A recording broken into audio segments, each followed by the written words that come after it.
What is up, everyone? Happy Football Friday after dark on a Wednesday, which is interesting time for a show. But gotta get it in. We gotta get Jimmy married this weekend, so no Friday show. We'll be back on Monday. But let's just roll into it. Just me tonight, so it should be pretty quickly, I would think. Anyways, a lot of games to go through. College football week 2, NFL week 1. And the two concluding games for college football week 1 here, the game on Sunday night and the game on Monday night. USC, number 23 USC, upsetting number 13 LSU 27-20. Of course, I had LSU -4, which was fantastic to watch crash and burn. They led by 4 once. Should have been covering had they got a touchdown in the opening drive where they missed a 4th and 3 at the 4th and goal at the 3-yard line. And then they missed again. They had a third down they couldn't convert in when they were driving to take the 24-20 lead, and just were not able to do it.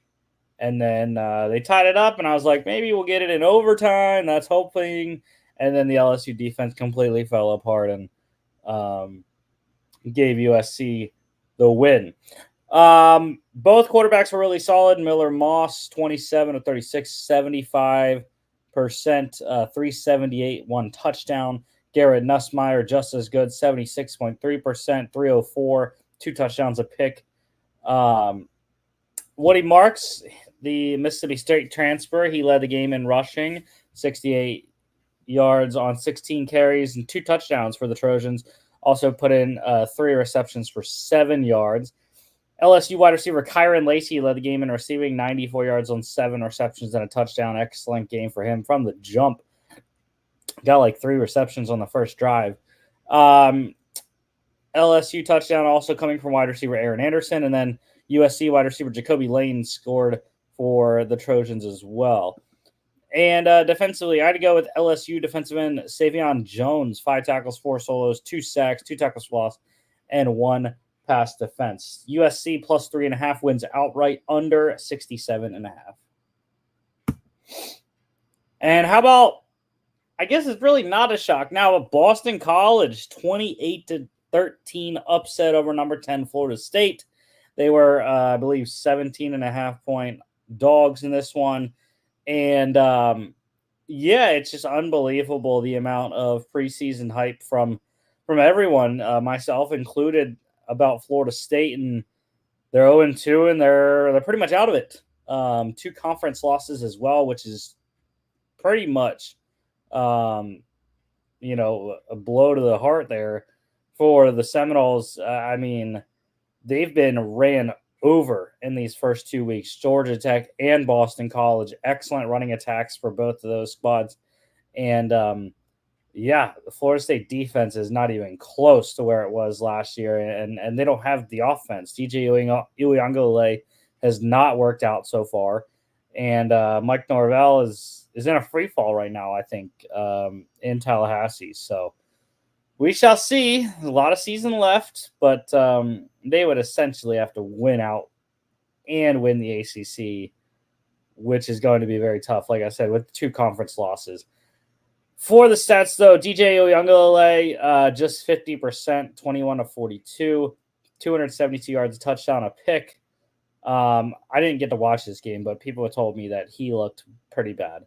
Thomas Castellanos, the promising sophomore quarterback for Boston College, though, 62.5%, just 10 of 16, 106 yards, 2 touchdowns, but on the ground, he's effective. 14 carries, 73 yards, a rushing touchdown as well. Kai Robichaux led the game in rushing for the Eagles, 19 carries, 85 yards, a touchdown, and a 4-yard receiving touchdown on his lone reception. His teammate Trayshawn Ward got some revenge, I guess, as well. He had an excellent game, 77 yards on 12 carries. Also had 3 receptions for 61 yards and a touchdown against his former team, as he is a Florida State transfer. I guess he got out at the right time, right?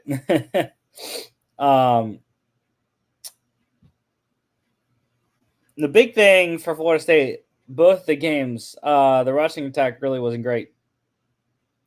Cam Davis was the leading rusher on the Seminoles, 11 yards. 11 yards on 3 carries. That's pretty paltry there. Florida State wide receiver Kentron Poitier, he led the game in receiving, 79 yards on 3 receptions and a touchdown. And defensively, I'm going to go with Boston College defensive end Donovan Azaruaku. 4 tackles, 3 solos, 2 sacks, 2 tackles for loss. Boston College plus 16.5 wins outright under 51.5. No breaking news. Let's roll on to college football news. A couple injuries to note. Georgia edge rusher Michael Williams. He has a grade 2 ankle sprain. Questionable for the Tennessee Tech game coming up this weekend. Sit him, Kirby. We don't need him. It's Tennessee Tech coming into Athens. Big blow for the Tigers of LSU, though. Running back John Emery Jr. tore his ACL on Sunday night there. He is done for the season. Had a great game in his first one with LSU this year, and just sad because he's a guy that's had multiple injuries throughout his career, and he's came back, persevered through, and just another hurdle here for John Emery. UFL news, a couple re-signings. The Showboats re-signed linebacker Anthony Butler and kicker Matt Coughlin. Coughlin, one of the best kickers, if not the best kicker in the UFL this year. Brahmas, they re-signed wide receiver Marquez Stevenson, offensive lineman Chuck Filiaga, and safety Jordan Mosley, all important pieces for that Brahmas team in 25. And then the Roughnecks signed one of their draft picks, tight end Jorquarius Spivey, former Mississippi State, and was with the Chiefs this offseason as well. Couple workouts, UFL to NFL. The Saints, they worked out Battlehawks wide receiver Ja'Cour Pearson, and the Seahawks worked out Showboats quarterback Josh Love. On to NFL news. So the Seahawks, they announced they are going to wear their 90s throwback unis on Sunday against the Broncos, and here they are. They're one of the best uniforms, I think, in the NFL. Excellent color, bright blue and green. I know our guy John Babating will love seeing these guys out there with those on. I, however, will not. I will be rooting against them. The Browns, they announced a new stadium naming rights deal with Huntington Bank. It's a 20-year deal, naming rights sponsorship for Cleveland, and their new stadium name will be Huntington Bank Field. The Giants head coach Brian Daboll, he announced he's going to take over play calling duties this year. So interesting decision there for the Giants. We'll see if it works or not. Ravens defensive tackle Justin Madubuike. So we already had one other name change this offseason. We have Joshua Allen going to Joshua Hines Allen. Well, now we have a player changing their first name. Ravens defensive tackle Justin Madubuike is now Nnamdi Madubuike. Didn't really hear what the reasoning was with that, but Nnamdi Madubuike will now be what he will now be called. In Florida, a circuit court judge dismissed the lawsuit against former Jaguars kicker Brandon McManus for sexual assault of 2 women during the team's flight to London in 2023. And so good news for Brandon. He was released after signing with the Commanders early in the offseason because of the lawsuit. Now we'll see if he can find a home in the league in 2024 after being cleared of all charges in the lawsuit.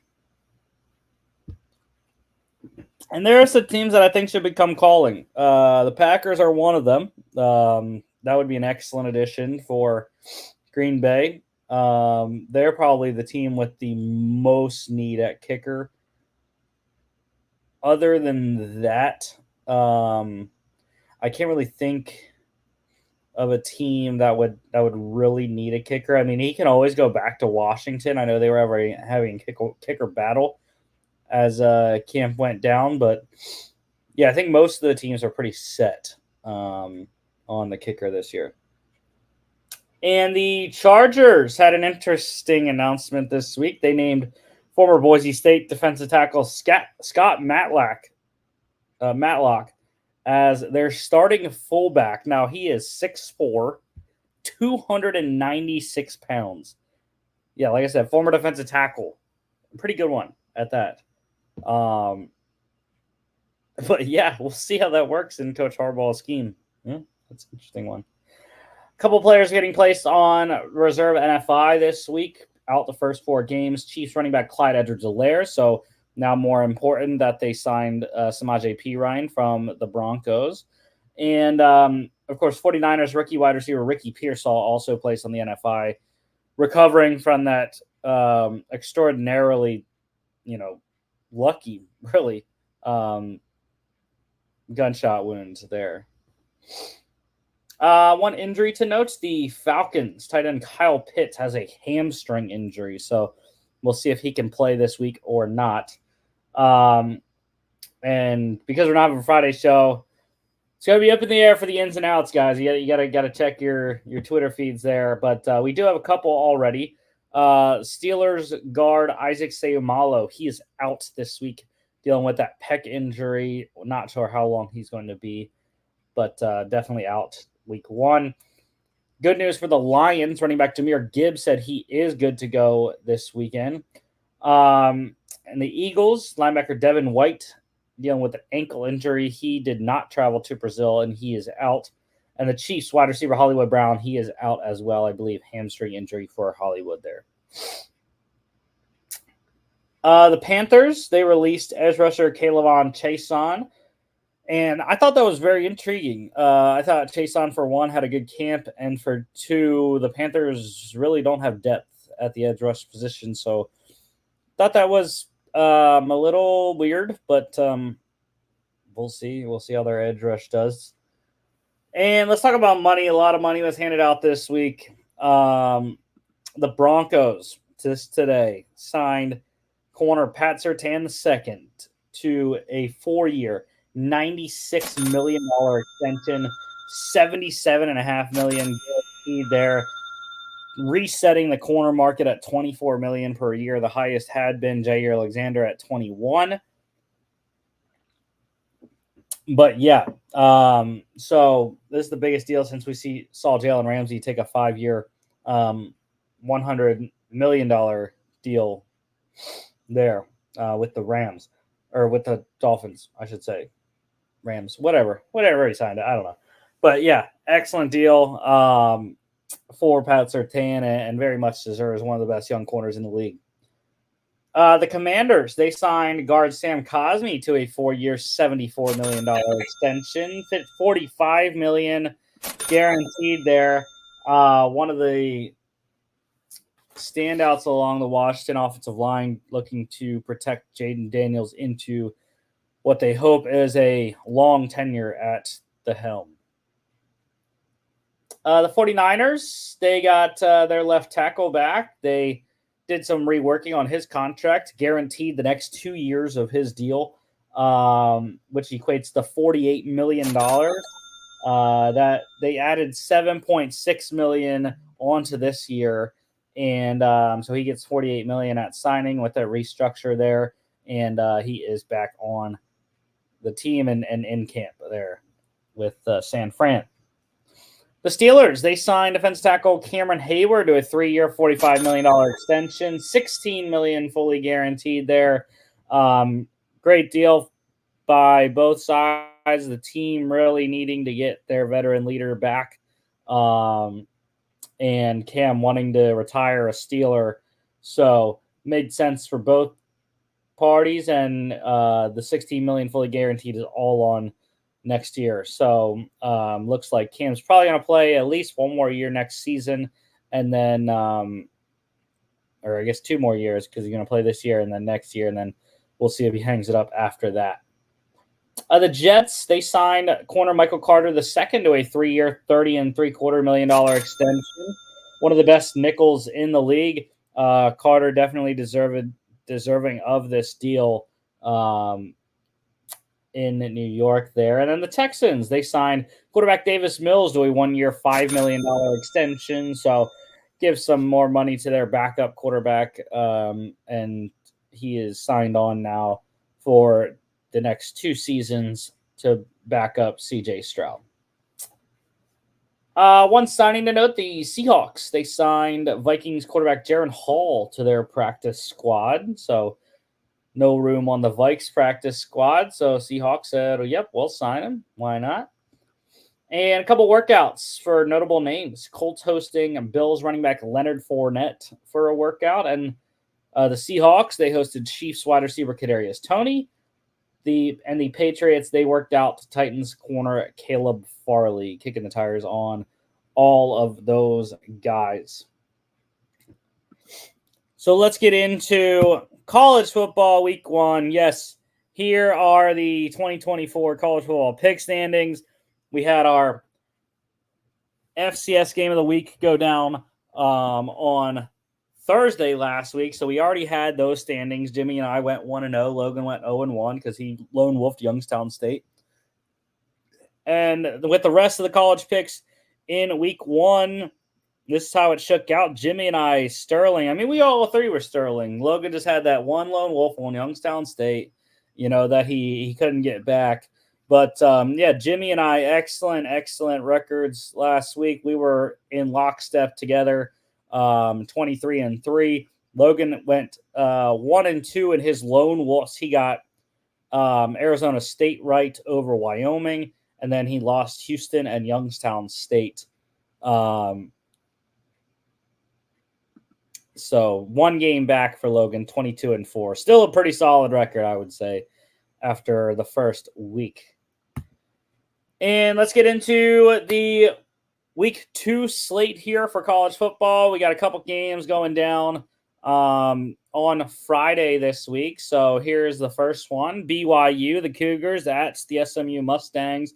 Mustangs getting 12, actually, it looks like, on my sheet here. All right, they're at 11.5 right now, so in between. 11.5 for SMU.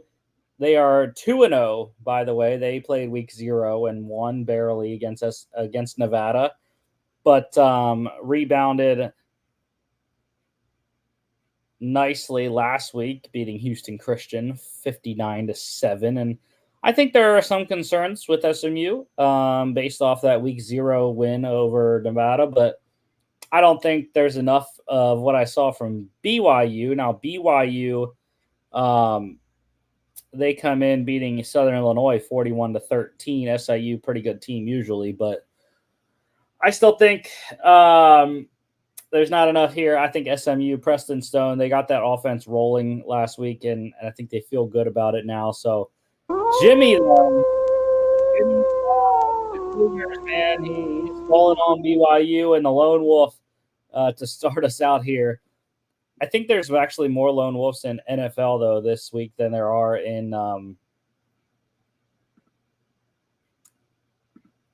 college football. But I digress. Over total is 54.5 and 55.5 here. And I don't know. I'm leaning on the under. I'm not sure about what BYU can put up against the SMU defense. So under 55.5 for me. 7 p.m. ESPN2 on Friday. The other one we're covering on Friday, Duke at Northwestern. The Wildcats getting 2.5 at home. And Jimmy's, once again, lone wolfing 2 straight Friday night games out of the gate here on the college slate. I don't know. I was hesitant last week on Northwestern to cover the spread, and they did that. They beat Miami, Ohio 13-6, and I know, not a great score. Miami, Ohio, though, is the defending MAC champion. So, I think there's something to say. 26-3 Duke win over Elon last week. They got started very slowly, and I'm just not sure they have the team on Duke to beat Northwestern right now. Northwestern's got a decent squad under Ryan Braun there. So Logan and I, we're on the Wildcats here to beat the Blue Devils. And Jimmy, like I said, going with the Duke Blue Devils. Total is 37.5.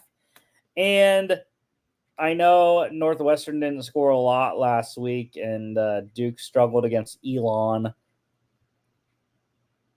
But I'm going to roll with it. I'm going to roll with the over 37.5. Let's score some points on a Friday night here. 9 p.m. on FS1. On to the Saturday slate. This is the one that everyone's going to see. This one is where College Game Day is. Number 3, Texas. 7.5-point favorites in the Big House at number 10, Michigan. And I'm telling you right now, Texas is going to go in there, and they are going to stomp Michigan. Absolutely stomp. Give me the 7.5. I don't care. Texas looked very good. I understand they played Colorado State last week. Michigan played Fresno State, who I expect to be good in the Mountain West this year, in the Mountain West Championship game, actually, against UNLV. However, I have no trust in Michigan's offense. They don't have a quarterback that can actually throw the ball, and I understand they have an elite defense. However, I still trust Texas's offense.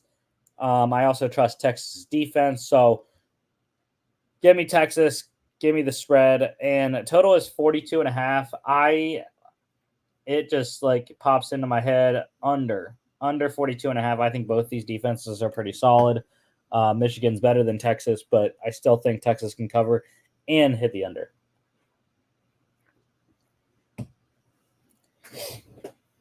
That one's 12 p.m.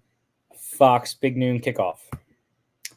Bowling Green at number 8, Penn State. Nittany Lions getting 34.5 here, and that's a lot. It's a big spread. I know Bowling Green's not that great, but I would not take the points. That's too many for me to take in this matchup. But loved what Penn State did last week, absolutely annihilating West Virginia in Morgantown. Was a great road win for James Franklin's squad. Got to build on top of it. Have a great game against Bowling Green, and then as we head into getting close to the Big Ten opening game there in a couple weeks for Penn State. Total here is 48.5. I am leaning on the over, but I'm not really confident in it. So do with that what you will. 12 p.m. Big Ten Network. Arkansas, the Razorbacks at number 16, Oklahoma State. Oklahoma State, excellent win last week against South Dakota State, the number 1 team in the FCS poll. 7.5 here, and I would lean 7.5. I think Oklahoma State's a very good team. I think they can. I think they have a good enough team to get this thing done here. And yeah, so I think this is a good enough team to get it done and cover the spread potentially for you. I'm just not playing it because I'm not totally confident in it.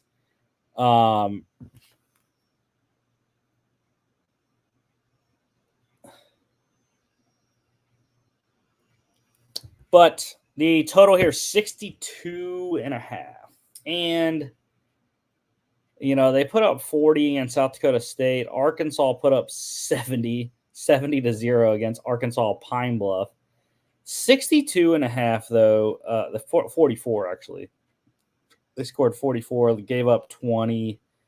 I am leaning like 62.5. The under just pops into my head for some reason. I think that I'm going to go with the under, but just because of these offenses, I'm not going to play it, though.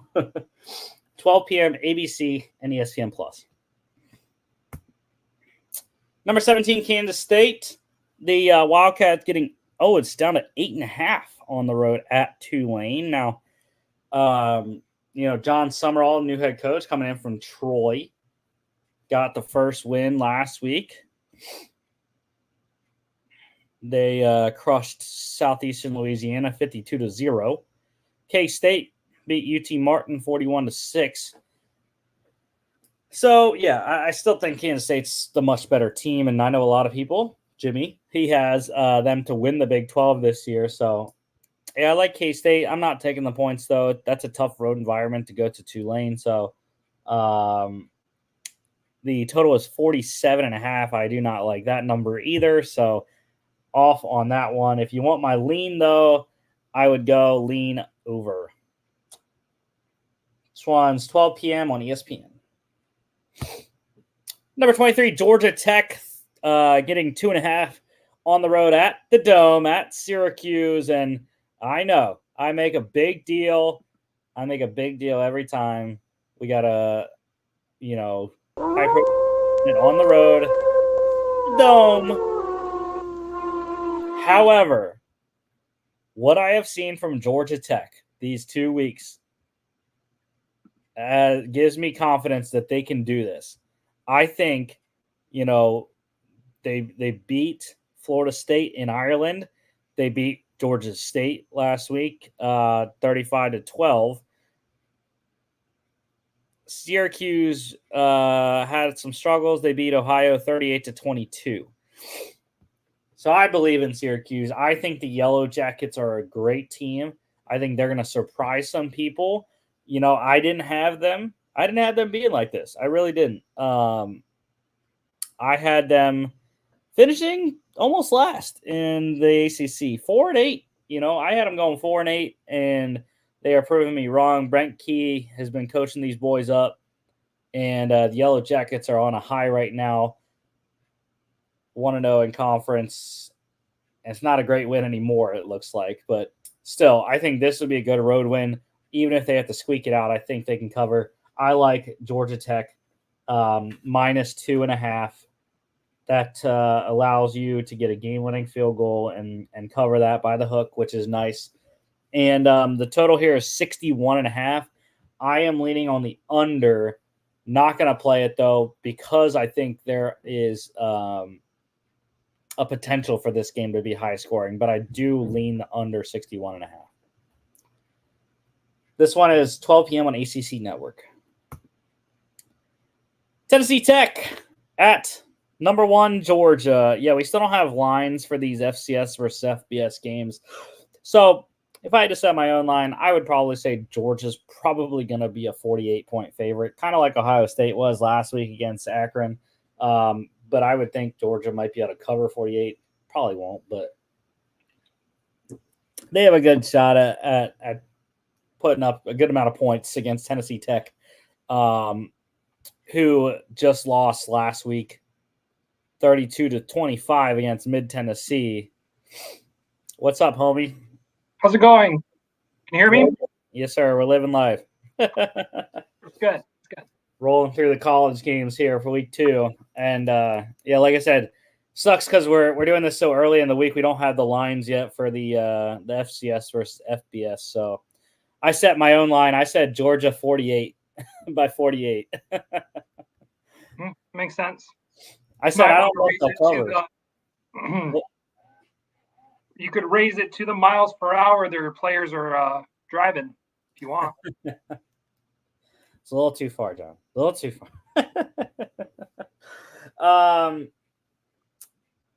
Yeah, so this one's 2 p.m. ESPN Plus, SEC Network Plus. Not much to say on that one. Not really much to say on this one either. Northern Illinois. Rusty's Huskies going into South Bend against number 5 Notre Dame.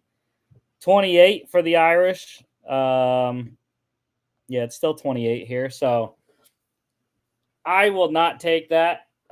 They should cover that probably, but that's a little too high for me. So yeah, I think the Irish roll pretty easily in that one. Crazy though, the total is 44.5. I was gonna look like the under in this game, but then I saw that number. I do not like that, so I am off that.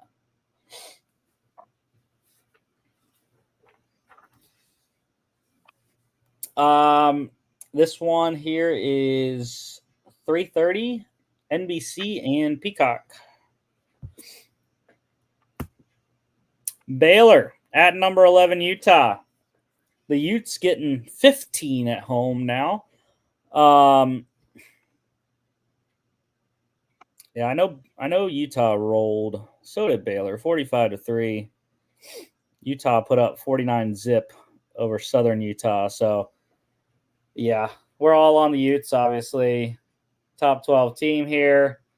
And they would be the last team in the college football playoff if it were to go today. I know it's only week 2, but that number 11 is a key number throughout the season.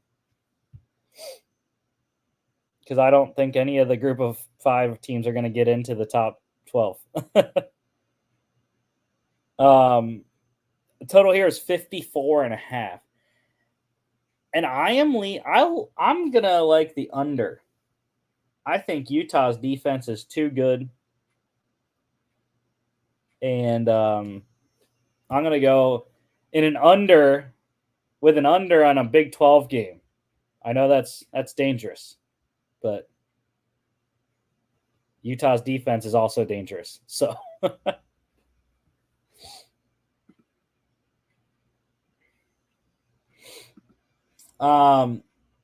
this one 3:30 on Fox. Iowa State, the battle for Iowa. Iowa State at number 21, Iowa, and we are all on the Hawkeyes. -2.5 here, and I like it. Give me Iowa. -2.5. We're rolling with the Fighting Colin Schultzes, and I think Iowa was fantastic last week. They showed they had an offense 40-0 against Illinois State. Iowa State just a 21-3 victory over North Dakota. Now North Dakota is a pretty solid FCS team. Illinois State was the 19th ranked FCS team. So, and I don't believe UND is ranked. So that's a very, very good win when you look at it compared to the Cyclones win over their FCS team. I had to take the Hawkeyes. I think their defense is just lights out still. They still got dudes out there. Sebastian Castro is one of them. So, yeah, I like the Hawkeyes -2.5. I think they cover that easily. Total is 35.5. I am not touching that at all. That is way too low. And if it was any other team at 35.5, I would say take the over. But we've seen crazier things happen at Iowa. 3:30 p.m. CBS and Paramount Plus. Jacksonville State, the Gamecocks at number 22, Louisville. And Jacksonville State got demolished last week, 55-27 against Coastal Carolina. That was in Jacksonville, Alabama, mind you. And now they have to go to Louisville to play a team that just put up a 62-0 score against Austin Peay. So, yeah, it's not going to go great, I don't think, for the Gamecocks this week. 0-2 record. Louisville, however, again, I just not really liking 28. I know they should be able to do that based off, especially Coastal Carolina's win against Jacksonville State last week. However, I'm just I'm staying again away from it and not taking the points with the Cardinal. It's actually 30 now, so even more staying away. And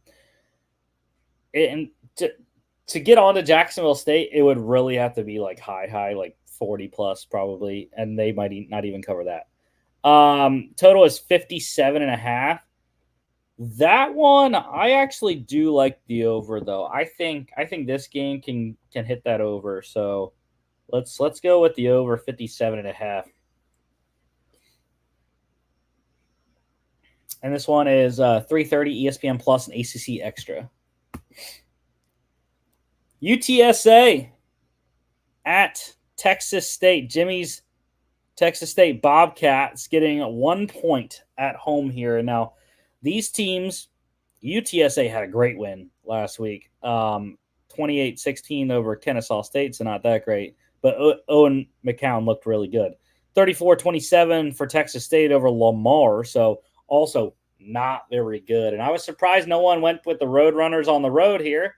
But I'm rolling with Texas State. They are my pick to win the Sun Belt this year.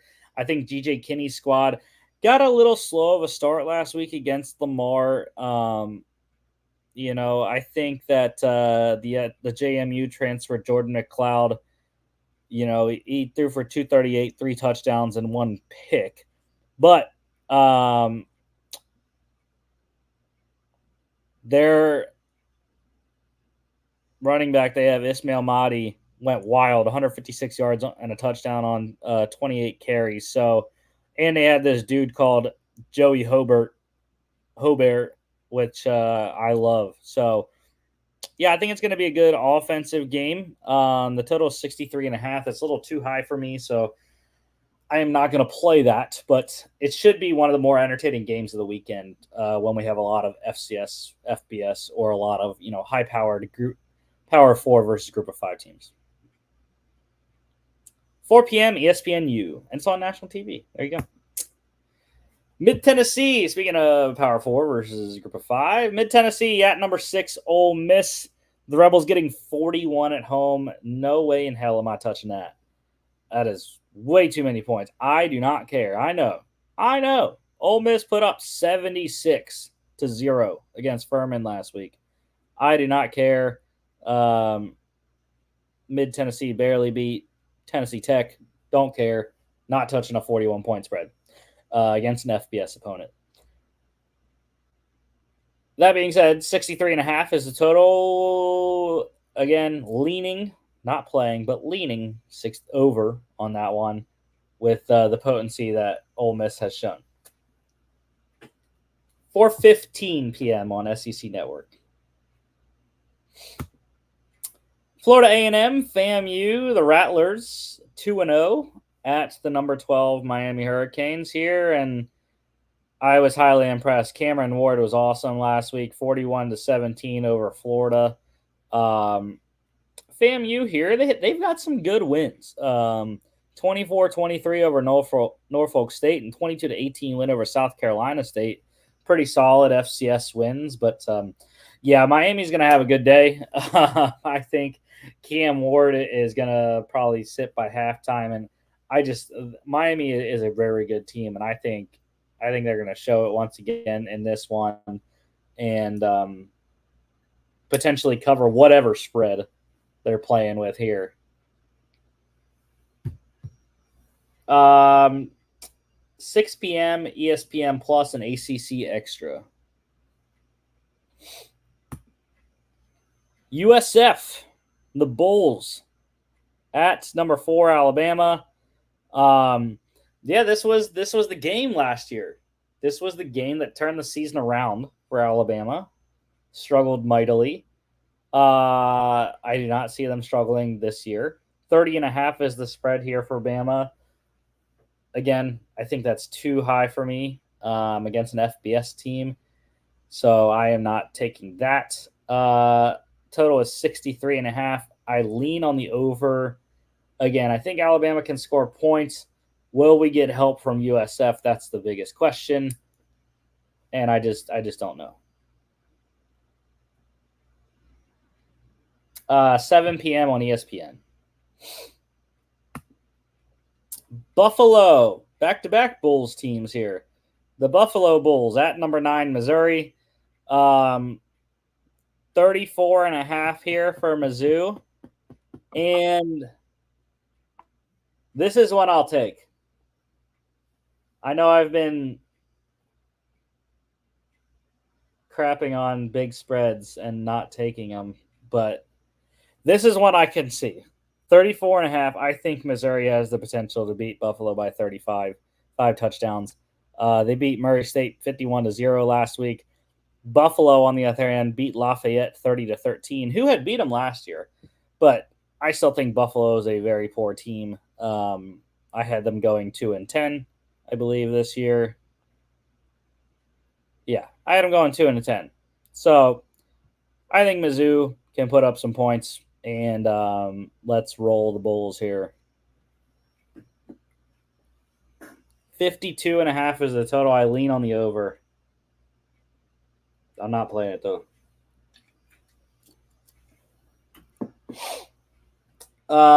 This one's 7 p.m. ESPN Plus, SEC Network Plus. Number 19, Kansas. The Jayhawks broke my heart in week 1 because they missed a friggin' extra point and then let a field goal in late against Lindenwood. They are 5.5 point favorites on the road at Illinois in Champaign. Yeah, I think they should be able to cover this. Anytime it's under a touchdown, I like it. Especially, I mean, Illinois beat Eastern Illinois 45-0. Kansas got off to a slow start, but they essentially beat Lindenwood 45-0 as well because they beat them 48-3. So pretty even matchup there. Illinois played a little bit better opponent, Eastern Illinois versus Lindenwood, but I still think Jayhawks are good enough. I like it. I would play it up to a touchdown. I think KU can do that. What do you think about Jalen Daniels for Kansas? I think he definitely showed some rust in the first game, but I think I really like him. I mean, that's why I had Kansas doing very well this year, to the tune of 11-1, finishing in third place behind Utah and Arizona. So, who do you have as their loss?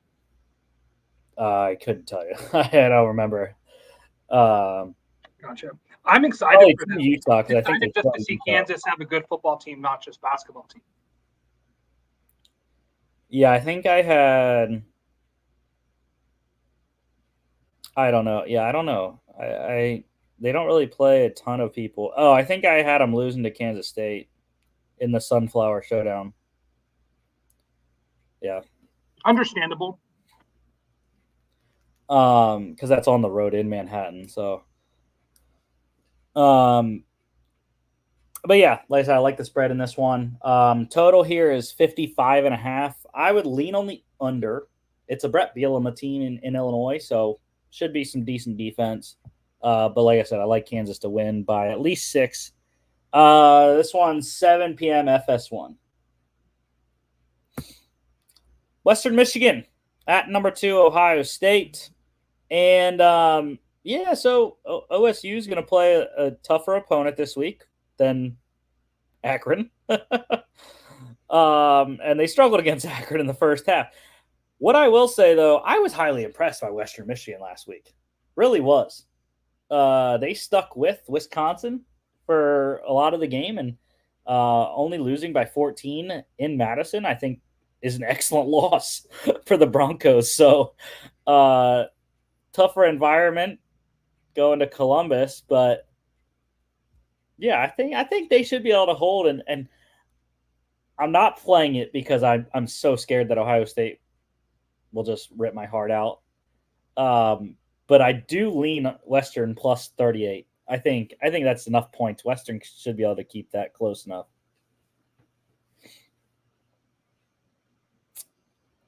Total is 54.5. I lean over. However, I took the over in the Ohio State game last week, and it didn't hit. So do with that what you will, you know.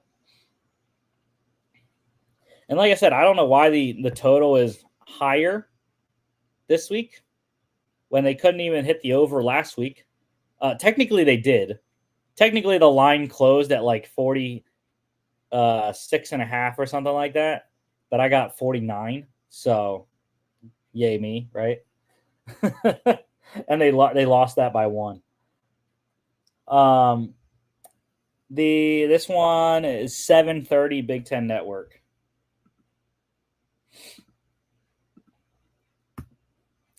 Duke's Mayo Classic, the lone, I believe it's the lone neutral site game this week.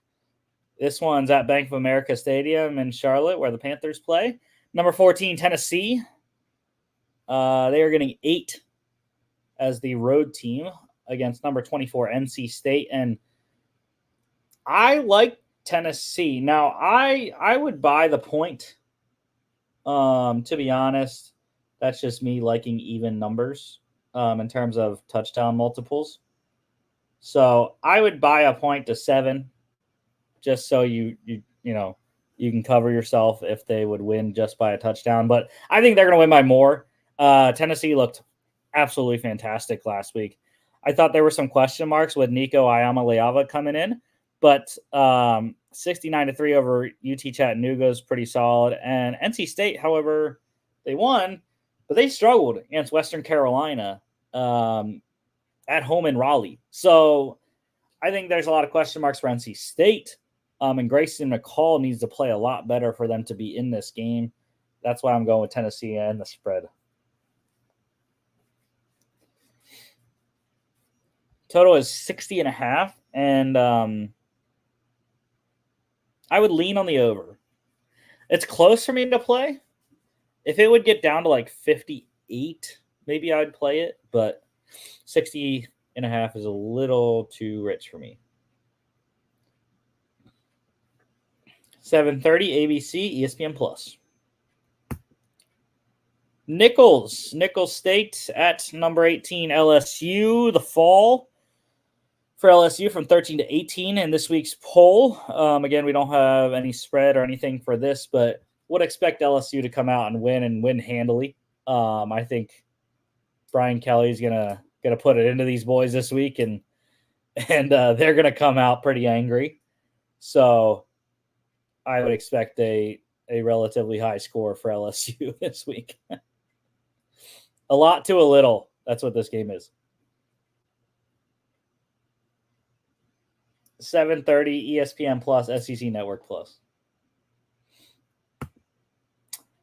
Colorado at Nebraska. I was surprised. I was kind of surprised no one went with Deion. I know Jimmy wasn't gonna.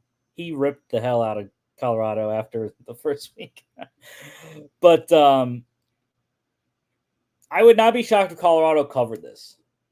I think they have the offense, obviously, but their defense got pretty shredded once again against North Dakota State. Nebraska, on the other hand, I didn't watch their week 1 game, but 40-7 over UTEP. Dylan Raiola played excellent. And, I would expect that to happen again because Colorado. That's Patty Mahomes Jr. Dylan Raiola, that's Patty Mahomes Jr. Yeah, they do. Also, same picture. How about Travis Hunter? He's a wide receiver. That guy is crazy. He's a wide receiver. He's a damn good corner, though, too. I know, but there are lapses. I'd play him at both, but I don't think you could do that at the next level. Or I'm already thinking about the draft, NFL, who he could be with. Yeah. Literally everyone is.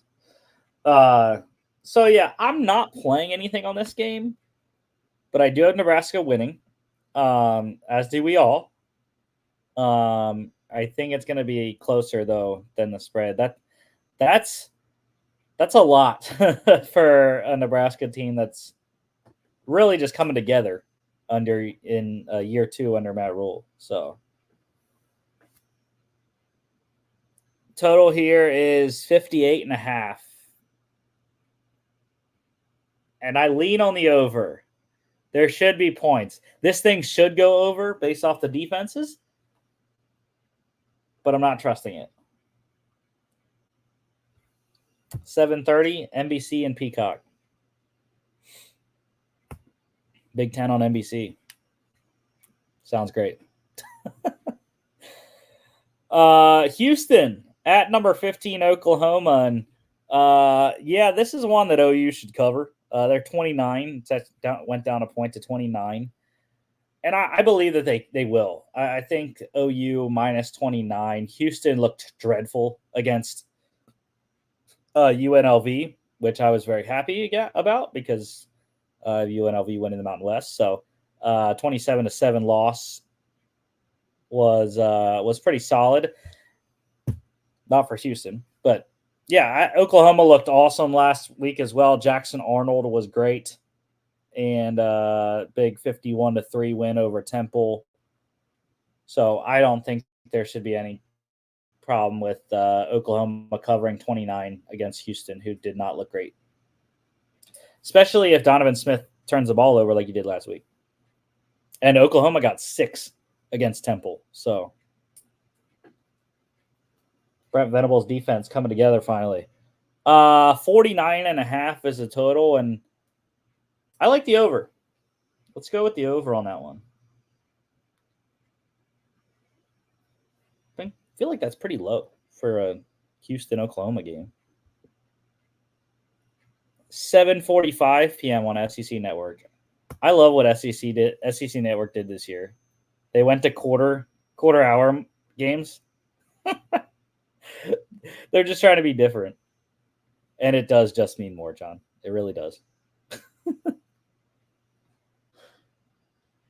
App State, the Mountaineers going to Valley, face number 25 Clemson. How about the fall from Clemson? 14-25 after the shellacking against Georgia and Atlanta.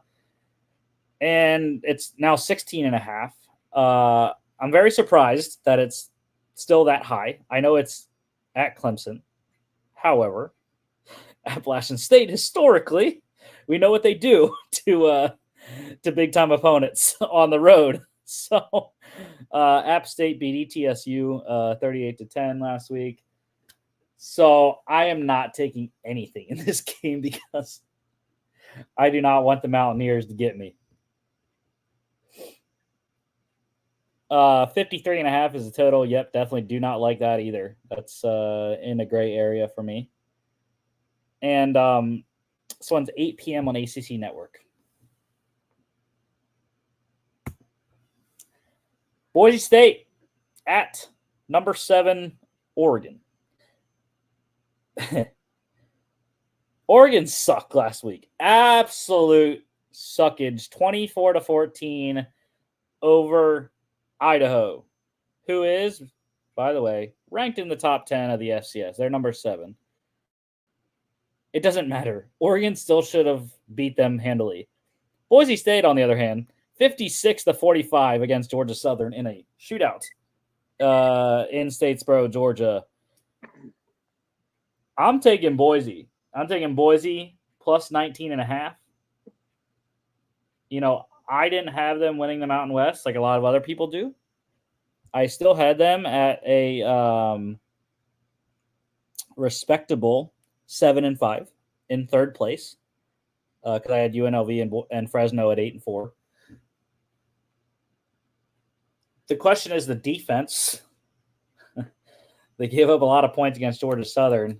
So I think that's probably why the spread is so high. But, I mean, what is Oregon doing?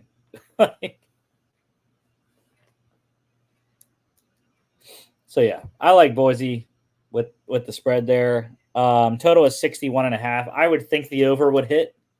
But again, I thought Oregon was going to cover last week too, and they didn't. So, granted, that was a 44-point spread. This one is 10 p.m. on Peacock. Can't even watch it. Just kidding. I had my Peacock subscription so I can watch the Eagles game this week. But Jenkins, the running back, right? He had 6 touchdowns. Yeah, Ashton Genty. Yep. Genty, thank you. That's 6 touchdowns. Holy crap! Beast. Yep. Number 1 running back next year. Yep. Yeah, I agree. NAU, the Lumberjacks, Northern Arizona at number 20, Arizona. Again, don't have spreads, but NAU, man, they took care of business last week. They beat Lincoln, the California Lincoln, 66-6.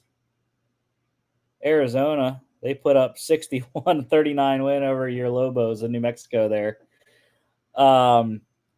So yeah, I think Arizona should win this one pretty handily. Noah Fafita. The biggest question is, does Tetairoa McMillan best himself this week? That'd be very hard to do, I know, but oh no, that guy was cold. He might. Bold prediction: he gets 305 receiving yards this week. That also just might make it feel better for me, but 305 receiving yards and 4 touchdowns this week instead of 304 and 4 and 3. I mean, so this one's 10 p.m. on ESPN Plus. Again, let's see. We finally get to another lone wolf. Like I said, NFL this week has a lot more lone wolves in college. It's early on in college, a lot of big spreads. So Texas Tech, the Red Raiders on the road at Washington State. I put this one in because I thought it was an interesting game. And look at Logan. Logan is going out on the limb. Red Raiders. To be honest, though, I was originally going to go with Texas Tech. But then I thought about it, and I saw Washington State was favored by 2.5 now. Also, big thing, Texas Tech had to beat Abilene Christian by 1 in overtime. So, yeah, Abilene didn't get a 2-point conversion. That's why they won.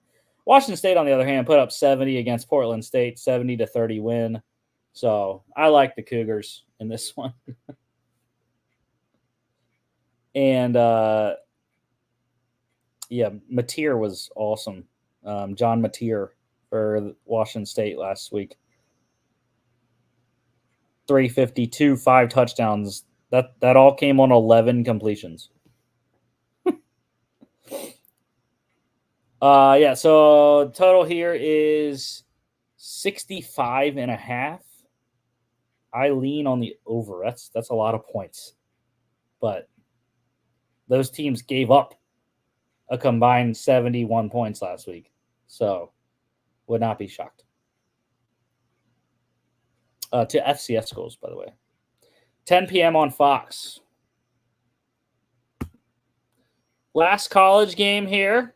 Utah State, the Aggies, on the road at number 13 USC. How about the big jump, 10 spots up the rankings for the Trojans after their 7-point win against LSU in Vegas on Sunday night? 28.5 for the Trojans. Do not like that spread. Too high for me. Utah State, by the way, their win last week, 36-14 over Robert Morris. I do like USC. Don't like the points. 63.5 is the total. Also, do not like that. That one is it. Pretty much dawn. 11 p.m. on Big Ten Network. How about Big Ten After Dark, John? That's crazy. I just want to shout out USC beating LSU. That does a big solid for the West Coast football pride. Everyone thinking football stuck in the SEC, but West Coast got some guys too. Hey man, LSU cost me money. -4. I don't. It was great. Bet on college sports, so I wouldn't know. Oh, I forgot. That wasn't the last college game because we have our FCS game of the week like we do every week. Last week it was just weird because we had it on our Thursday because that was the best FCS game I could find. But we got a good one this week. Top 12 matchup, number 12, Incarnate Word. The Cardinals on the road at number 1, South Dakota State. South Dakota State's going to want to rebound after their loss at Oklahoma State last week, which I think they put up a pretty good effort. 20 points on the road at an FBS top 20 ranked school. Pretty solid. Unfortunately, it broke their winning streak. They had won 29 straight games going into that one, including back-to-back FCS national championships. But Incarnate Word, let me see what UIW did last week because I do not remember.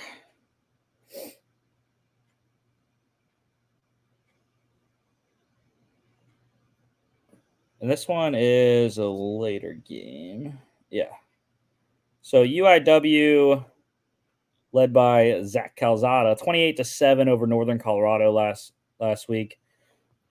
We're all on the Jackrabbits, as we should. I've been a Jackrabbits fan ever since their first title run in 2022. Love this team. Love their quarterback. Mark Gronowski is a stud. They got some other guys on the team as well. Their corner, whose name is blanking me right now, but they have a great Beanie Wells. Cameron Bynum. I don't know. That's an NFL player. I'm just reaching at straws right now. I can tell you right now, actually. I got my list up here.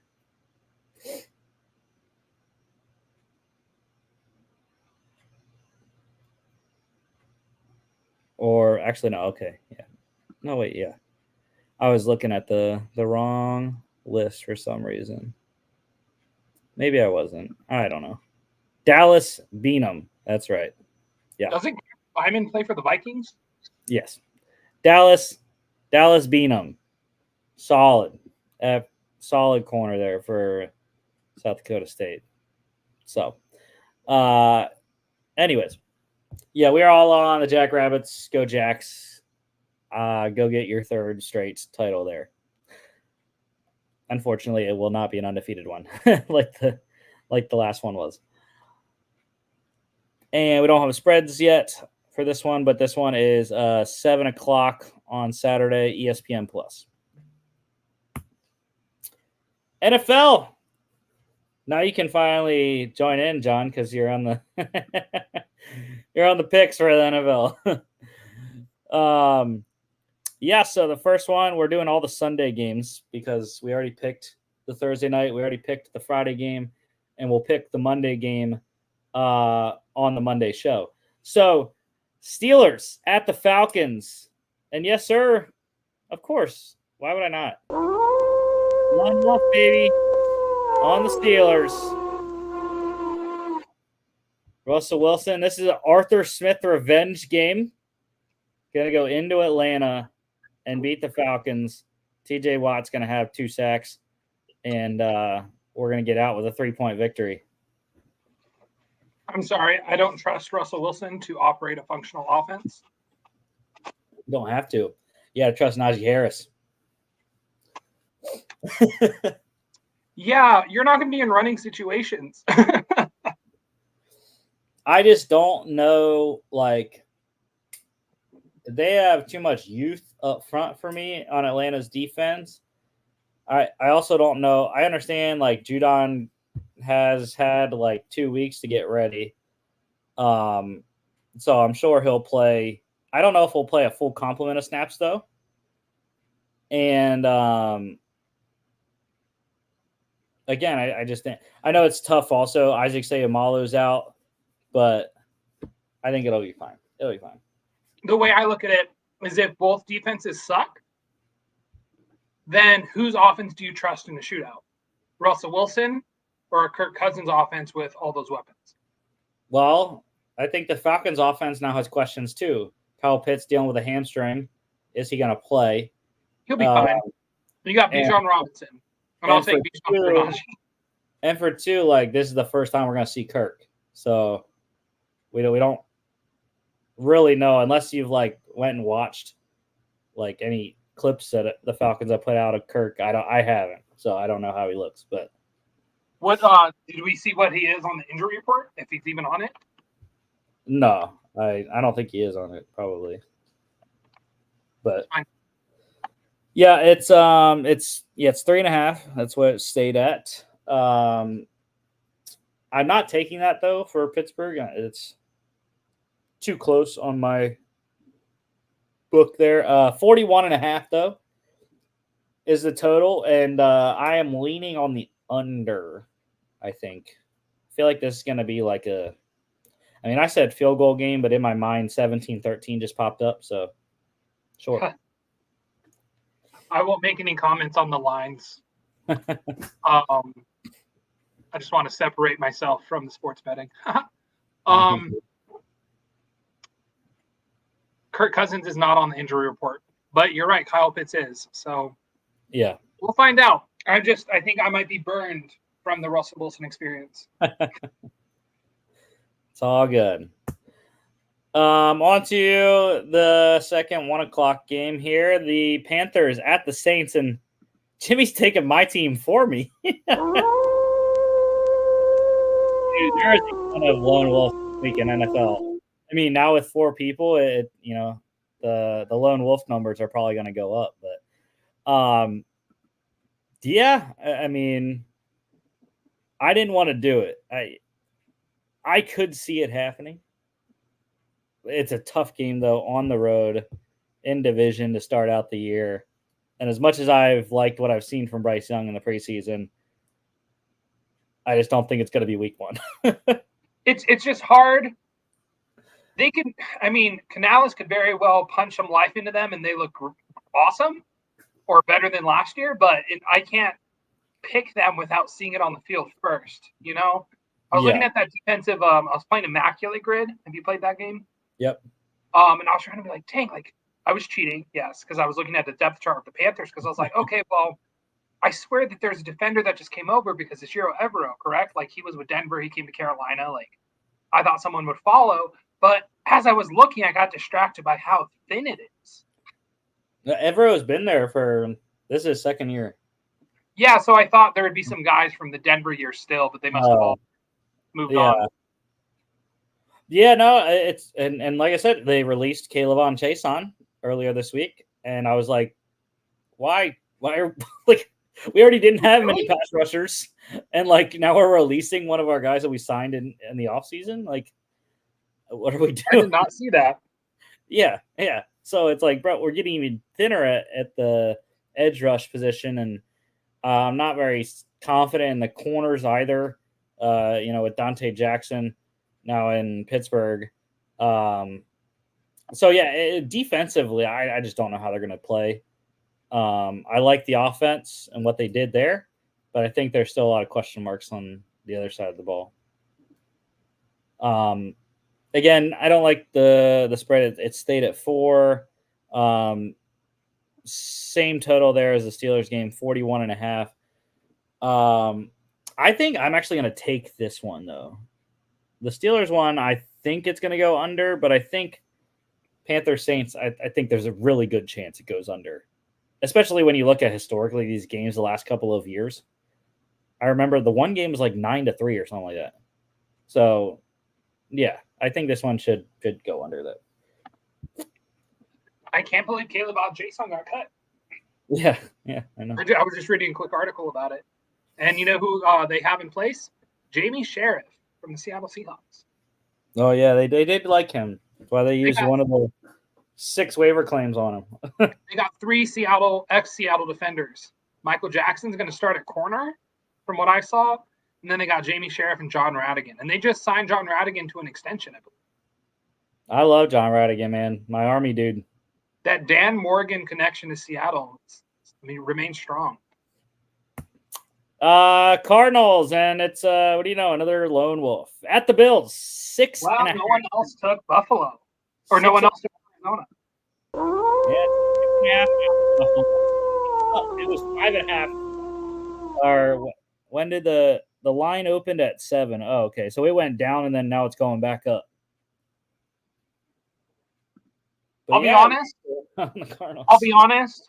I do like Arizona. I think they're feisty this year. And that's as a fan of a team in their division.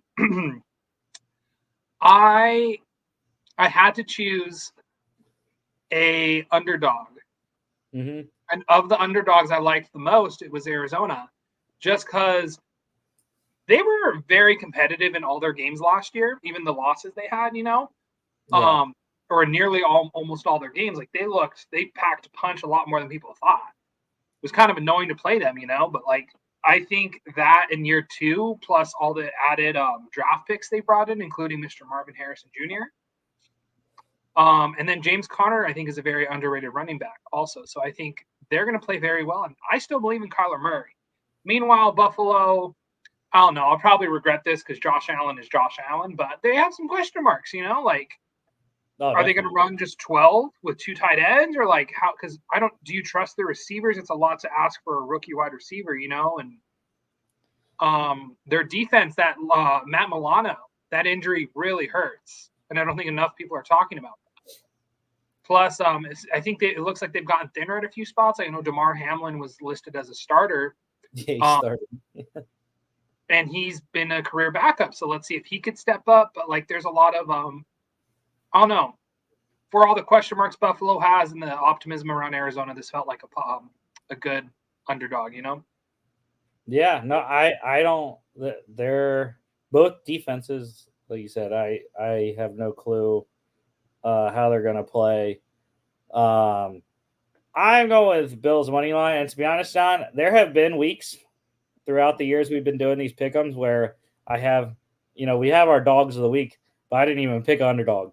So, because the dogs, you can still get a win on the dog standings if you cover. So you don't got to have them to win, but if they cover, which I love the Cardinals here plus 6.5. If you want to buy the half a point to get to 7, I think that's fantastic. I think that's way too many. I think these teams are much more similar than a lot of people think. So yeah, I'm with you on the Cardinals spread, but I'm taking the Bills to win in the end. And I mentioned the defenses. The total is crazy, 48.5.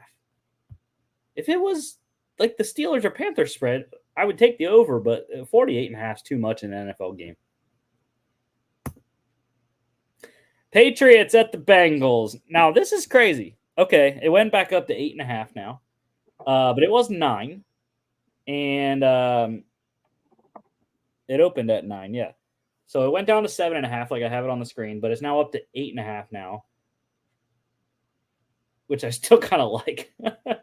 I think the Bengals will beat the Patriots at least by 10. And I think it went down to 7.5 because of the Jamar situation. And now it went back up to 8.5 because Jamar was on the field today. So who knows if Jamar is going to play? I don't think it will matter. I think it's going to be tougher, obviously, because Christian Gonzalez then would lock down T. Higgins. And then Joey B would have to try to find some other people. But I think the Bengals are just a much better team, especially with Jacoby Brissett at quarterback for New England. Yeah, I don't really have much thoughts on this one. I mean, Patriots roster, they're a year, maybe 2 years away. So that's an interesting point about if Jamar Chase is down and Joey, the receivers the Patriots DBs might have more of an advantage on them. But I mean, it's Joe Burrow, and I think he's a good enough quarterback to elevate his receivers play, regardless. Yeah, my comeback player of the year. Not a bad pick. Yeah. If Aaron Rodgers plays like 5 games, the media might just give it to him. No, we can't do this DeMar Hamlin thing again. DeMar Hamlin didn't even win. He did. Yeah, he did. Joe Flacco? No.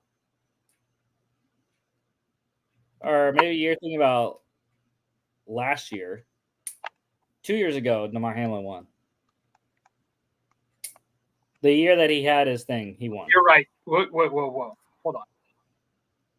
You're probably right. Or whatever, the year after he won his thing. Whatever it was. No. Alex Smith, 2020. Joe Burrow, 2021. Geno Smith, 2022. 2023, Joe Flacco. Oh, I don't know. I thought he won at some time. I don't know. I think that was the year Joe Flacco won last year because DeMar got hurt in 22 at the very end. Yeah, I don't know. I thought he won, but I was happy that he didn't because he didn't play. He didn't even play. He was a backup, inactive. All right.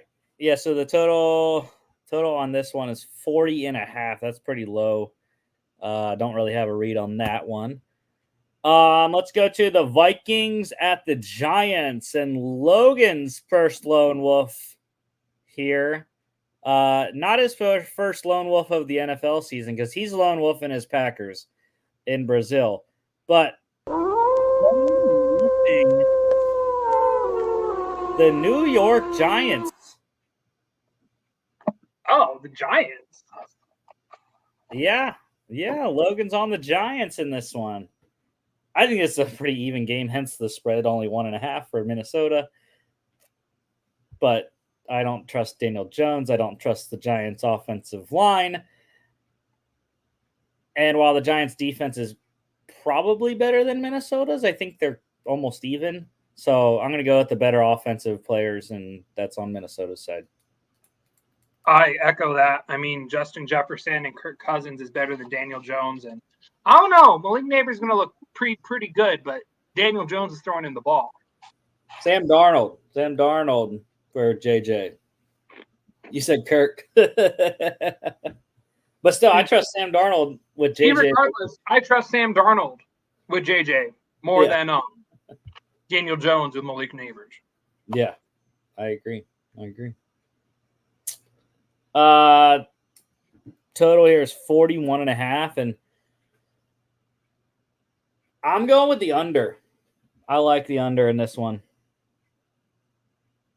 Like I mentioned, the Giants' defense is pretty solid, and Brian Flores is still there for Minnesota's defense, so I think there won't be too many points in that game. Titans at the Bears, clean sweep, 4 Bearheads across there. It is 4 for Chicago. Caleb Williams debut, and give me Chi-Town -4. I like that. They're just a better team. I think this sweep is a little disrespectful to Tennessee, though. I know I picked the Bears, and I'm going to stick with the Bears, but I think the Titans are probably better than a lot of people think. They've done a lot of win now moves, bringing in older veterans, but they believe in Will Levis. If Will Levis is who they think they are, this team could be a lot better than people think. That offensive line with Brian Callahan and his dad coming over, that offensive line should have a big boost. They got some guys in the defense still. They got L'Jarius Sneed at corner now, and you have Jeffrey Simmons, one of the best defensive tackles. There's a reason I'm still choosing the Bears, but I don't think the Titans are going to be competing for the number 1 pick. They're going to be better than people think. I still have them. That's what I picked. I picked them as the number 1 pick, 2 and 15 for me. I just don't believe in Will Levis. I don't think the offensive line is. I don't think the improvement of the offensive line is going to be enough. I think the sack numbers are going to be down a little bit, but not enough to win them enough games. And the defense, Sneed's there, but I don't believe in the rest of the secondary. And they lost Azeez Al-Shaair to Houston. Danico Autry suspended for the first couple of games. I don't remember how many it was. Quandre Diggs got some good years in him still. Jamal Adams, some old Seahawk safety. Jamal Adams trash. Straight trash. But offensively they have stuff that they should be able to win with the weapons.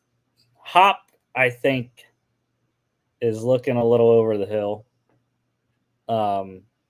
I like Ridley, but he never materialized in Jacksonville.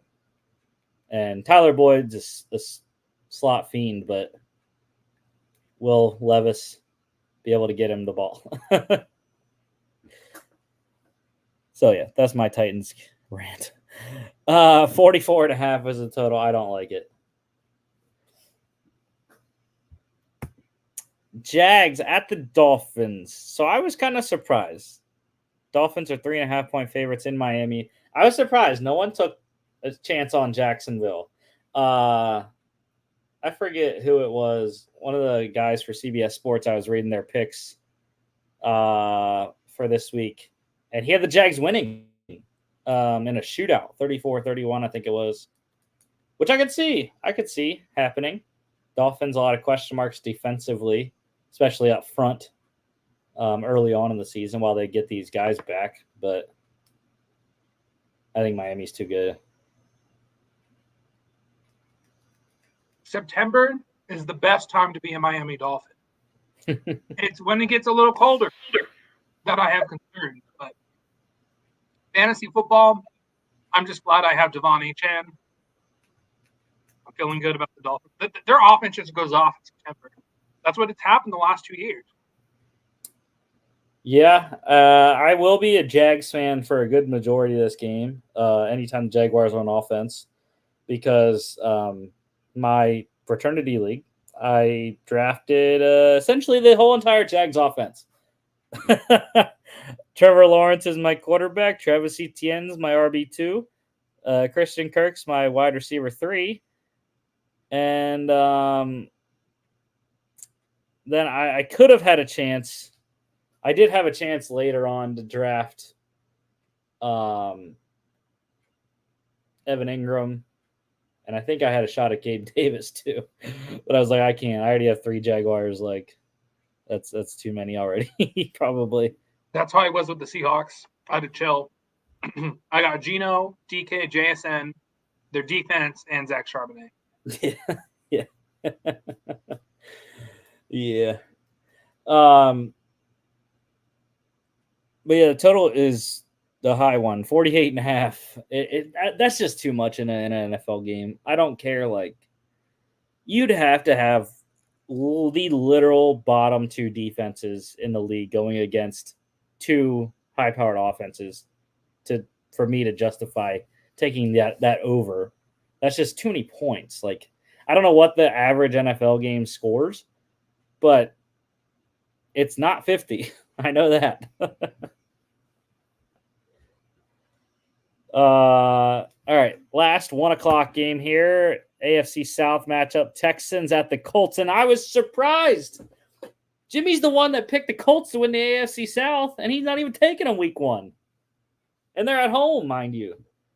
Texans 3 points on the road. We're all on the Houston Texans.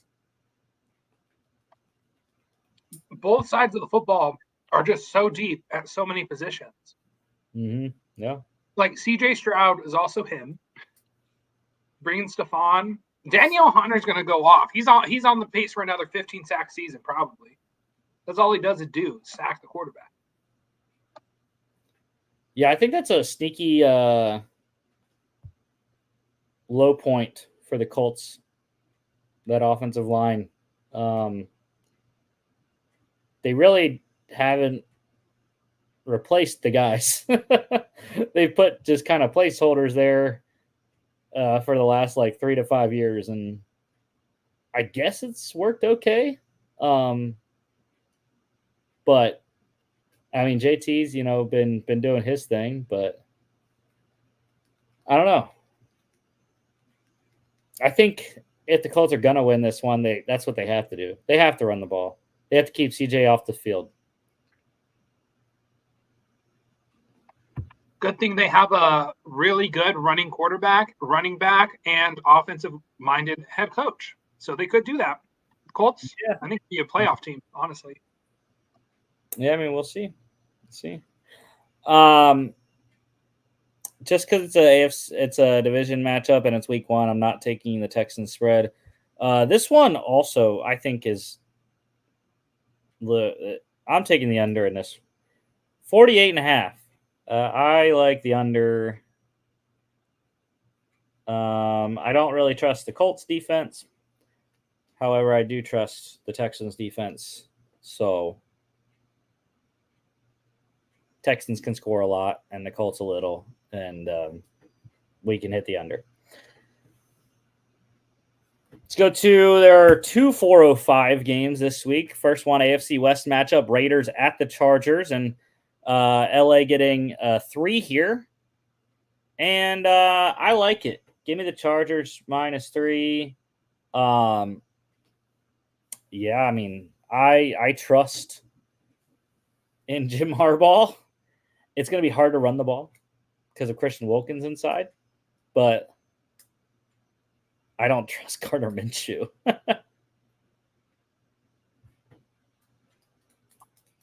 You don't like the hair? No, and the Chargers defense played well in the preseason. So I think when the quarterback matchup is so starkly different, Herbert and Minshew, that takes a lot. It's oversimplifying it, but at the end of the day, that's kind of the case. If the quarterback is not much better, they're going to find a way. Yeah, and unfortunately for the Chargers, they're going to be in an away game at home, like they usually are, because the Raiders fans travel so well. But yeah, and that's what I think is also going to be tough for the Chargers in this one as well. Like their best offense is going to be throwing the ball because of how I think shaky the Raiders secondary is. Even though Jack Jones has played pretty well for them, and so they have him at least. And the wide receiver position for LA isn't the greatest, but I think that's how they will win this game is throwing the ball. Again, I think running it's going to be tough with the guys up front that Vegas has. Even though the Chargers offensive line, very good. Total here is 40.5. Do not like that. All right, let's go to the other 405 game here. And I know you love me, John. Know you love me. Seahawks 6-point favorites at home against the Broncos. Yes. Bo knows, baby. Bo knows. You're the Bronco pick? I'm rolling with my guy, man. Bo Nix, baby. He's going to shock the world. Let's hear it. Other than Bo Nix. I'm not that big on the Seahawks defense. I know Mike McDonald's a defensive guy, but I'm not that high on the Seahawks D. And again, I love Bo Nix. I think he's the perfect fit for Sean Payton's offense. They got pretty solid offensive line, and they got some weapons with Cortland Sutton, Marvin Mims, the rookie Troy Franklin out there as well. And hopefully they'll be able to run the ball with Javonte. Hopefully he can stay healthy. And yeah, and Audric Estime, I love him coming out of Notre Dame as well. So, and on the other side, I mean, the defense is pretty solid. Pat Surtain just got paid, and they got some question marks at linebacker. But I like the young guys up front on the edge for Denver's defense. I'm curious, what are your hesitations about Seattle's defense? Well, the pass rush is a question mark, I think, in my mind, and probably also just I don't know enough about the Seahawks defense. So there are no big name pass rushers. The biggest name would be Uchenna Nwosu, who's coming off injury. But Boye Mafe last year had I believe 9.5 sacks, and at one point had like a sack in 7 straight games. And then Derek Hall has honestly been one of the most dominant players all preseason. The others, including the usual suspects, DK and Devin Witherspoon, and Geno Smith. But like, other than the obvious names, Derek Hall has been killing it. They just traded for Travis Gibson from Jacksonville as well as a 5th option. So I think even though they don't have a lot of big names, they'll have a solid rotation. And then remember in Baltimore, there was a lot of guys with a lot of sacks. There wasn't necessarily one specific dude picking up like Myles Garrett level sacks or Danielle Hunter level sacks, So it's going to be like more of a committee. But I think what they've done up front with Jaron Reed, who's a very good defensive tackle still, getting Byron Murphy, who is, in my opinion, the best defensive player or defensive rookie this year, and is on, I believe, should win that award. I don't know if he will because it's East Coast bias, but that's not even including Leonard Williams. So, again, kind of like you're talking about with Denver, there are some questions at linebacker. It's a lot of trust to put in Jerome Baker, who's been hurt again, Tyrell Dodson, and a rookie. So I understand that, but I think the secondary is arguably going to be the best secondary in this league. At least you can say that with the corner tandem. Reek Woolen he had a down year last year, still made a Pro Bowl, but he had a down year, and that's because the reports are that he was battling with an injury. And he's another guy who's been flashing all camp. Devin Witherspoon's doing his thing. Like, he's the heart and soul of this defense. He's taken over Bobby Wagner's role there. And then you got a solid safety, honestly, trio. Julian Love just got paid. Rayshawn Jenkins is a solid starter that a lot of teams were interested in him when he was a free agent. And Kayvon Wallace. So that's my little rant about the defense. But I think it's going to be a lot better, and I think considering that they went 9-8 last year with how horrendous the defense was then, like you have to anything better than that is a positive. But Mike McDonald has them looking good. They in the snaps, and it wasn't just the starters, but second, third level, third team defenses were looking solid throughout the entire preseason. That's my little soapbox. Sorry. I'm just salty you lone wolfed them. Yeah, you had to know I was picking my dude. By mid-season, I might have a Bo Nix jersey. We'll see. We'll see, man. I haven't bought a player not on one of my team's jerseys in a long time, but Bo's a guy. I don't know what it is. He fits. He fits in Denver's offense, and I think is also a big thing. He got named captain this week as well. First rookie captain for the Broncos since, was it Floyd Little in 60-something, whatever it was. But yes, I like the Broncos +6. Total is 41.5. Not touching that. And then there's 2 games at 425. Tom Brady's broadcasting debut, and Logan's on his again. Lone Wolf and the Dallas Cowboys in Cleveland, and I wouldn't be shocked if they win. It's America's team on America's Game of the Week with Tom Brady calling it. Wouldn't be shocked. There's too much America on their side. But yeah, Cleveland 2.5 at home. It's not trusting in Deshaun Watson. I feel like I think I had the Browns defense in every single fantasy league this year, to be honest. And that includes a trade that I just got the Browns defense in.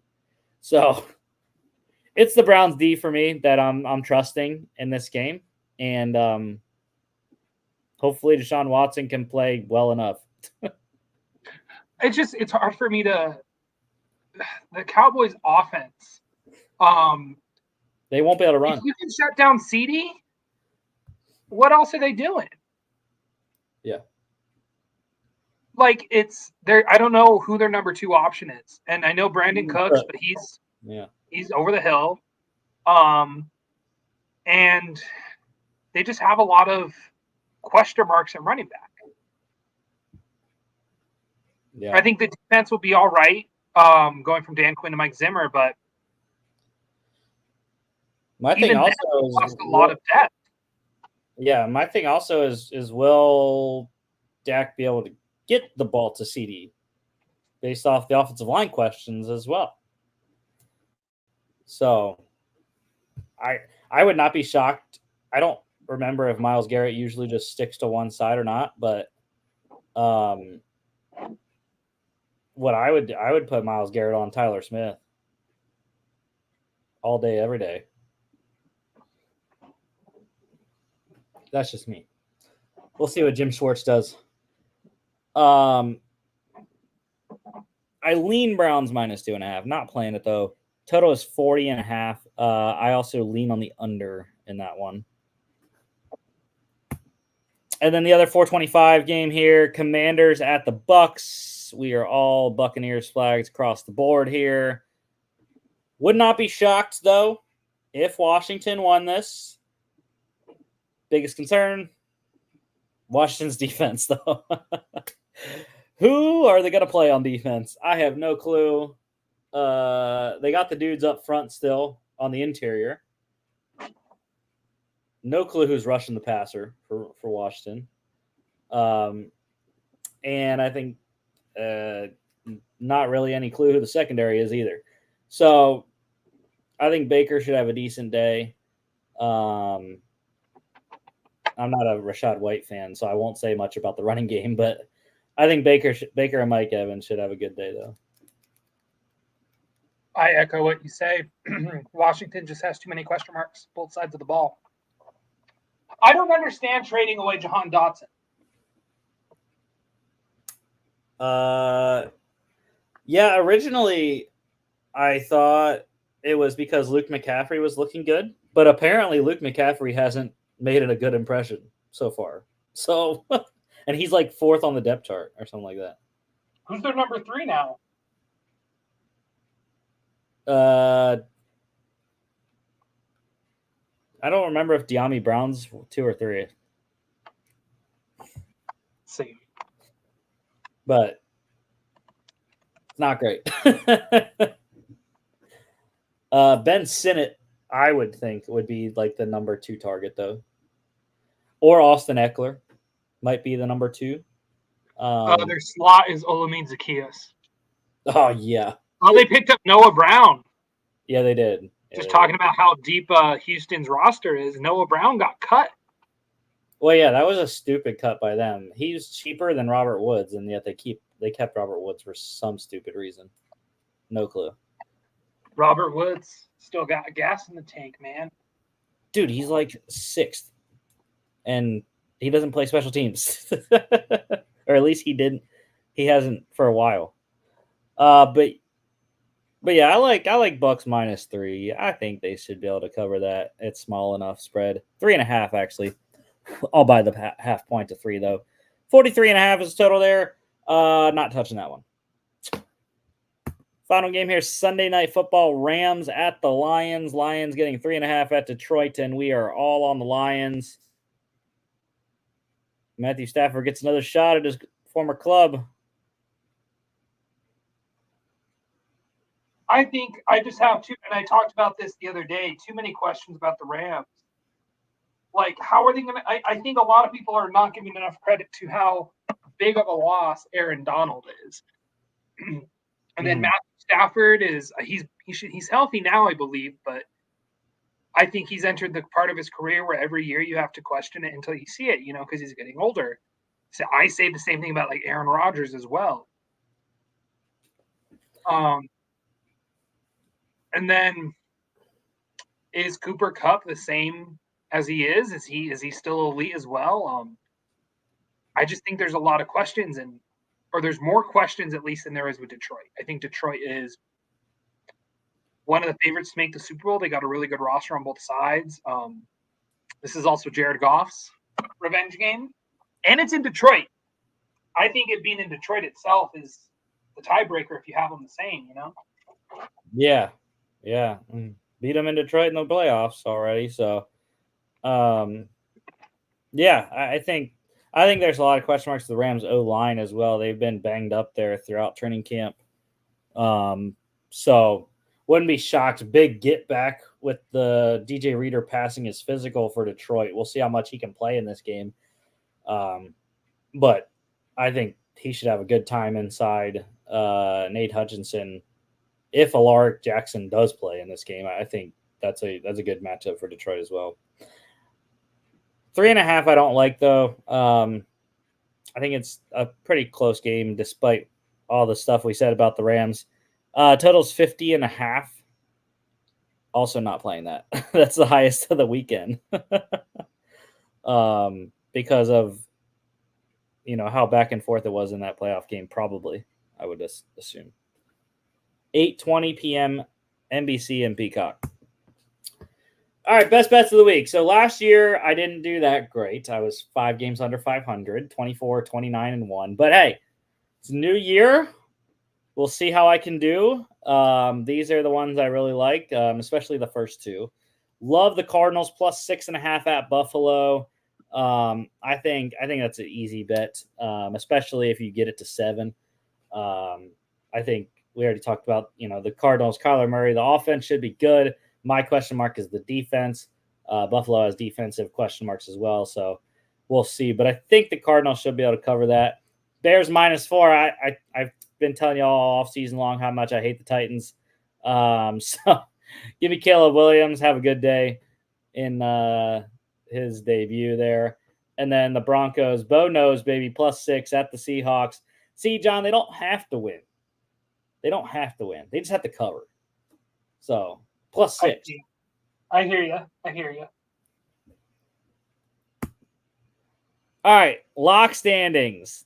This was the final records from last season. Yep, Logan and I tied 11-7 last year, and Jimmy came up in second place with third place with 10-8 record, just one spot behind us. We all finished on a high note though. We all won week 18 last year. And I forgot to change this for Logan's locks. So he is not locked in on the Saints, by the way. It is actually it's almost a sweep, really. He is on the Bengals with you and I. It's down to 8.5 now, but yeah, we're all locked on the Bengals. Jimmy's on your Seahawks. He's going against me. Yeah, Jimmy's my boy. So yeah, I mean, I think is who? I think you, me, and Logan should have a pretty nice day on the lock with Cincinnati. Rusty, I'm so excited for football. You don't even know. It feels like tomorrow's Christmas. Tomorrow's like Christmas Eve, and Friday's an elongated version, and then Sunday was 7 hours of commercial-free football. Yeah. I have chills. With a whole Saturday of college football in between. Girlfriend's making me hang out with her Saturday. So. I'll be on my phone.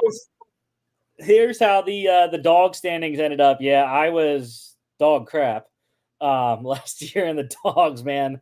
10 games under 500, not great. But it's hard. It really is hard to be above 500 when we do it differently than college game day. College game day, you get points. You don't really lose points. But here, I say you get a loss if you don't win outright or you don't cover. So you can go 0-2 every week potentially. But yeah, Logan won it last year. He went 2-0 in week 18 to get the win over Jimmy by 2 games, and that's what that difference was. And then yeah, I was a lot back. I did get 2 pushes though last year, which was nice. And this is what we got this week. Again, Logan's actually on the Cowboys. So I don't know what Logan is doing on that one. For your dog, like, to have a +2.5 spread, that's tough to cover and not win. So, I mean, he already picked the Cowboys anyways to win. So, he's going with them. I'm on the Broncos +6 at the Seahawks. Like I said, I already picked them to win in my lone wolf on that game. You are on the Cardinals +6.5 at the Bills. Hope they cover. Hope they don't win. And Jimmy was lone wolf in the Panthers in the Saints game, so he's got them +4 at the Saints. Yeah. I think definitely you and Logan got the best chance to win outright. Even though you are the longest odds, technically, +6.5. But that's the show for today. Feeling good. Next week, we'll be back on a regular schedule. It's Jimmy's fault. It's Jimmy's fault that we weren't on a regular schedule this week. He just had to get married during football season. I don't know what he was thinking with that one, but but yeah, so next week back on a regular schedule. We'll be back on Monday, recapping all the games from the weekend, as well as looking forward to the Monday Night Football. We got the 49ers and the Jets, and then we got the Thursday night game, the Bills and the Dolphins, to kick off week 2. We'll have those game previews and picks, and then we'll be back next Friday on this show as well, breaking down those 2 games and previewing your entire weekend slate of college and NFL games. Don't forget to follow us on all our social media at FAA Podcast on Instagram and X. FAApodcast.com is our website. You can check us out here on YouTube, Facebook, X, and Instagram, as well as Spotify, Apple Podcasts, iHeartRadio. And we will see y'all back on Monday.